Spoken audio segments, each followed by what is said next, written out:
മരത്തങ്കോട് മേരിമാത ദേവാലയത്തിൽ പരിശുദ്ധ ദേവമാതാവിന്റെയും വിശുദ്ധ സെബസ്ത്യാനോസിന്റെയും സംയുക്ത തിരുനാൾ ഞായർ തിങ്കൾ ദിവസങ്ങളിലായി ആഘോഷിക്കും. ആഘോഷങ്ങളുടെ ഭാഗമായുള്ള വൈദ്യുതി ദീപാലങ്കാരന്റെ സ്വിച്ച് ഓൺ ശനിയാഴ്ച വൈകിട്ട് ഫാദർ ജോസ് ചിറപ്പണത്ത് നിർവഹിച്ചു.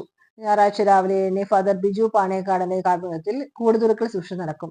തുടർന്ന് പ്രസിദ്ധേന്തി വാഴ്ച, രൂപം എഴുന്നള്ളിച്ചു വെക്കൽ, അമ്പ്, വള, പ്രദക്ഷിണം എന്നിവയും ഇടവകയുടെ ജീവകാരുണ്യ പ്രവർത്തനത്തിന്റെ ഭാഗമായുള്ള അർഹരായവർക്കുള്ള അരി വിതരണത്തിന്റെ സാമ്പത്തിക സഹായം എന്നിവയും നടക്കും.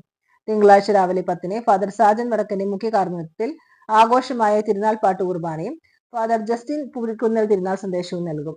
വൈകിട്ട് 5 ലതീഞ്ഞ്, നൊവേന, തുടർന്ന് തിരുനാൾ പ്രദക്ഷിണം എന്നിവയ്ക്ക് ശേഷം 7 മണിക്ക് ഗാനമേളയും ഉണ്ടായിരിക്കും. തിരുനാൾ ആഘോഷങ്ങൾക്ക് വികാരി ഫാദർ ജോഫി ചിറ്റിലപ്പള്ളി, കൈക്കാരന്മാരായ doctor Johnson Aloor, Thomas Chakramakkil, general convener James Vadakkan, committee അംഗങ്ങളായ Renji Mandumpal, Jose Mandumpal, Siji Jixon, Roy Ekkara, Lawrence Vadakkan, Jijo Chazhoor, Roby AS, Wilson MD, Rajan MD, Johnson TF, Baiju MF എന്നിവർ നേതൃത്വം നൽകും.